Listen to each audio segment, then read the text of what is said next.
today let's see concept excitation energy and excitation potential, ionization energy and ionization potential for the atoms with the help of Bohr model. So as you know that Bohr and Rutherford both tells us that with their model that simple if we provide some energy from the outside, then or simple if any electron will get sufficient energy, then it will goes to one of its outer orbit.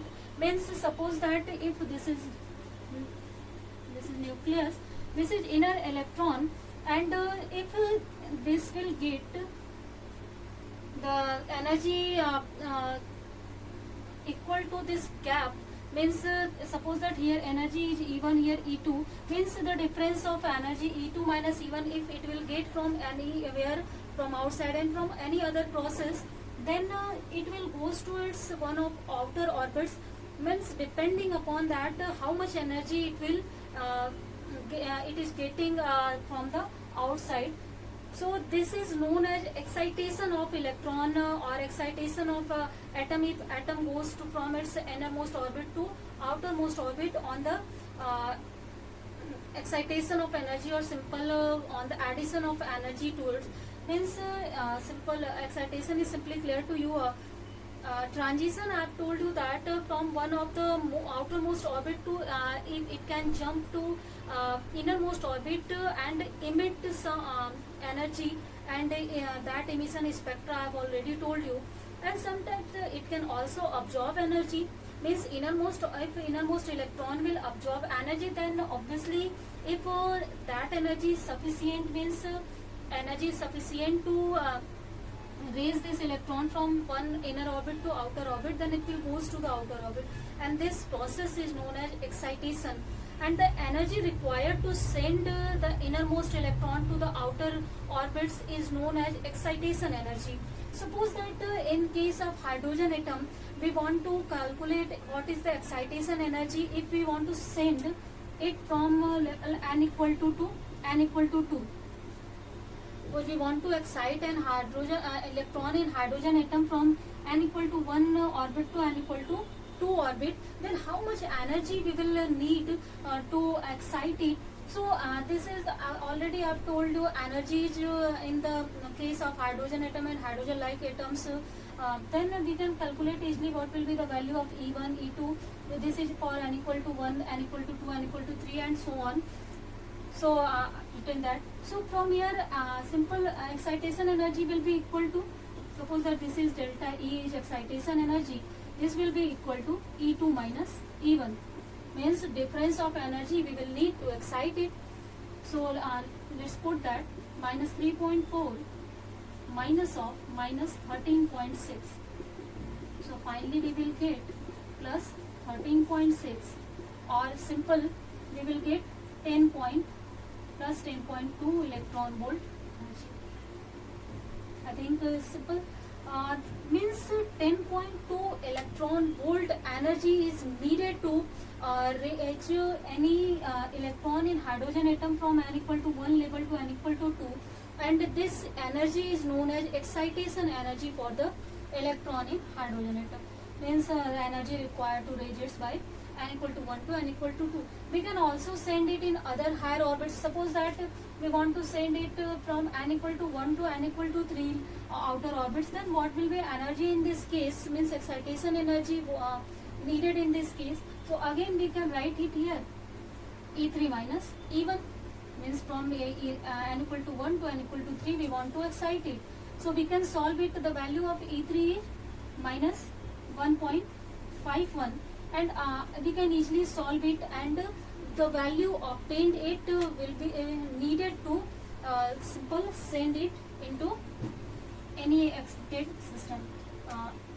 Let's solve 1.51 plus 13.6, means that we will get some 9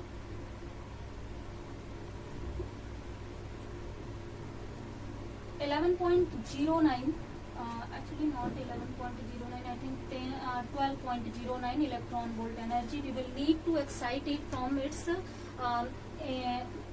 from n equal to 1 to n equal to 3. Means simple, if we will provide this energy equal to this energy to the innermost electron, then it will definitely goes to outermost electron, and this energy is known as excitation energy. And simple, the potential simple required to send any electron from its inner to outer orbit is known as simple its potential and excitation potential. And it's very simple to actually calculate its ionization potential. Suppose in case of n equal to 1 to n equal, means we want to send it from n equal to 1 to n equal to 2. The excitation energy, suppose that from epsilon I am saying it, is 10.2 electron volt. We are getting. So what will be the excitation potential? Excitation potential value will be simple 10.2 volt. Obviously, if we will divide energy by the charge, then we will get the potential, because this energy we are getting is excitation energy. So what will be the potential required to raise it from simple one innermost orbit to outermost orbit? That will be like this. So again, with this condition, we can easily calculate what will be the potential difference applied to raise it, or simple how much energy we will need to supply to send it from inner to outermost orbit. So we can we have so many means to do it, like we can add thermal energy, we can add electrical energy, we can supply magnetic energy, we can supply light energy, and also we can use the concept of secondary. That means there are a lot of methods to which we can supply energy to it, and also we can apply some potential difference. High potential difference means equal to this, then electron will excite from its innermost to outermost orbit. So all this I think excitation potential and excitation energy is clear to you. Now let's see what is ionization energy and ionization potential. So in this case, we are adding energy or we are giving energy to the innermost electron. So if we will provide some sufficient energy, a large amount of energy, then after getting that large amount of energy, if it is sufficient, then electron will overcome the barrier of atom and it will be free. That in that case we will obtain some free electrons, and means electron will escape from the atom. So the energy needed for the removal of one electron is known as ionization energy. Simple. Means if we want to remove this electron from this atom, want to make it free, then we will need a large amount of energy, and that energy is known as simple ionization energy. So suppose that in case of a hydrogen atom, the innermost orbit has the energy minus 13.6 electron volt. So we will need 13.6 electron volt energy to overcome the barrier of this hydrogen atom to make this electron free.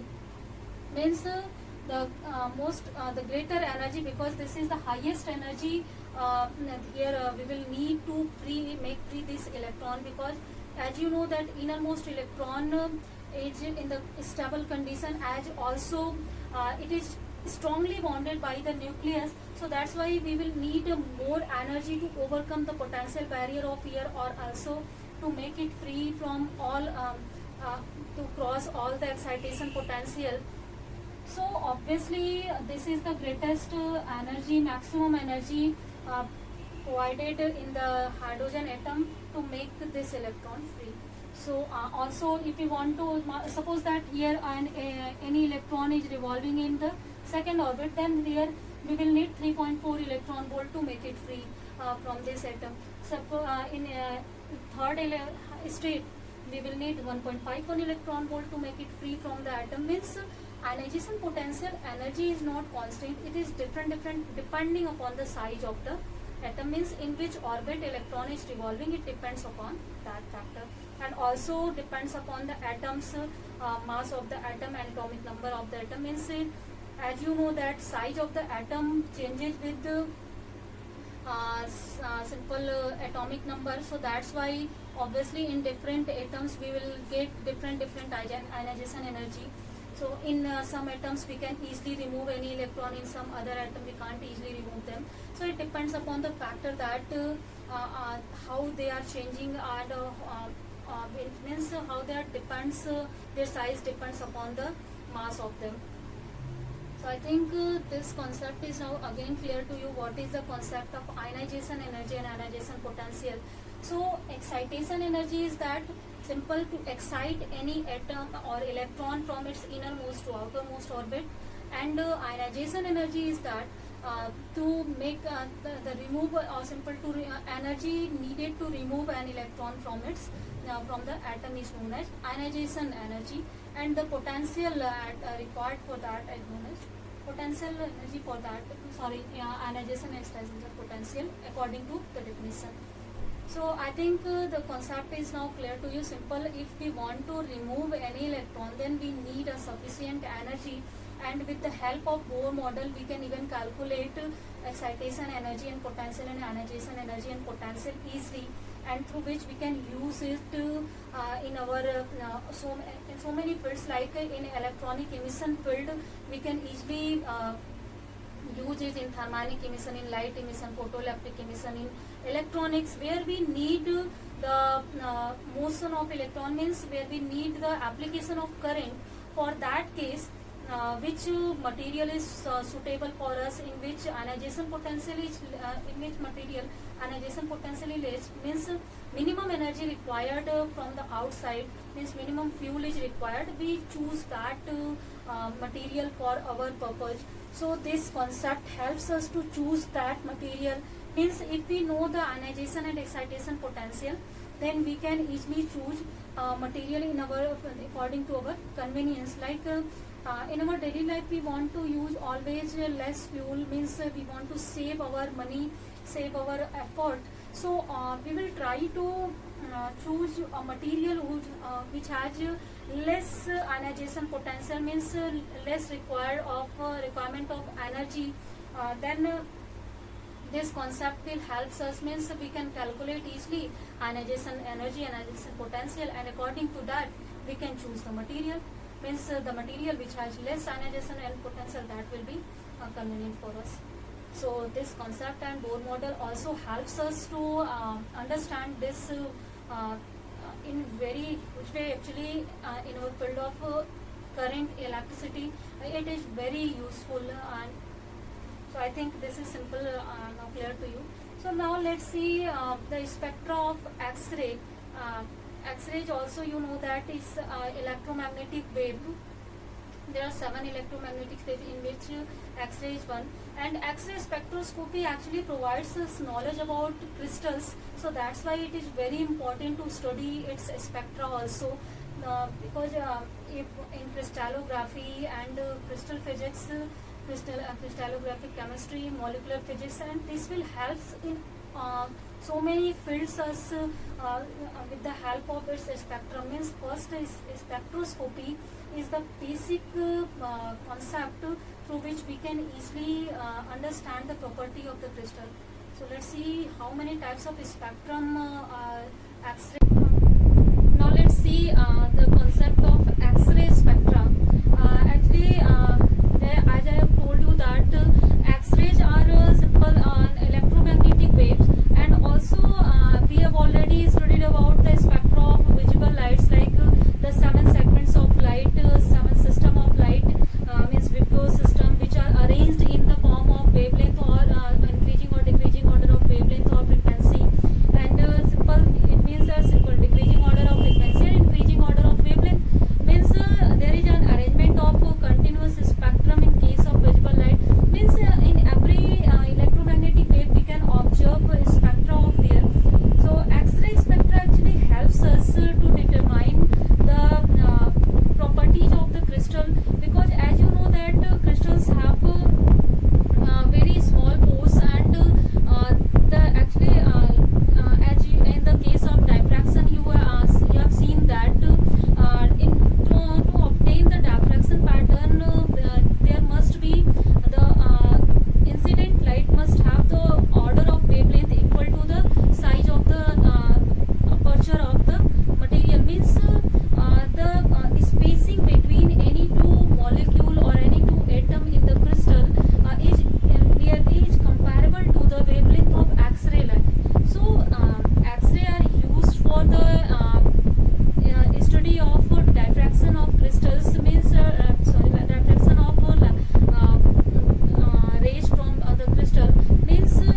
radiation. Means simple we will get some electromagnetic radiation, or and that electromagnetic radiation is X-ray spectra. Means the wavelength actually obtained in the region of X-ray.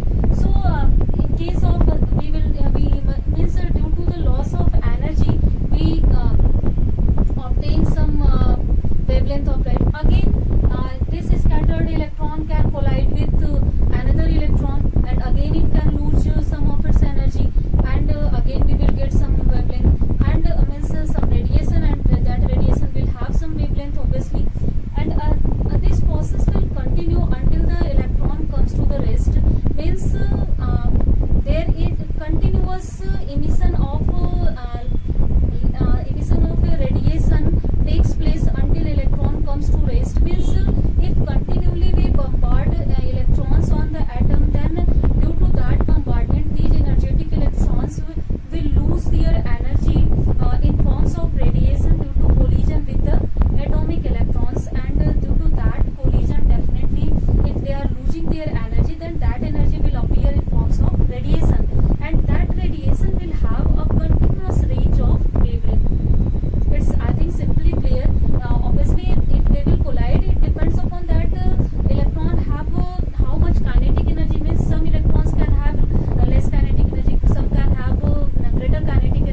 means some definite frequency, some characteristics wavelength or frequency on that spectrum. That is the case of characteristics spectrum. So let's see it more clearly.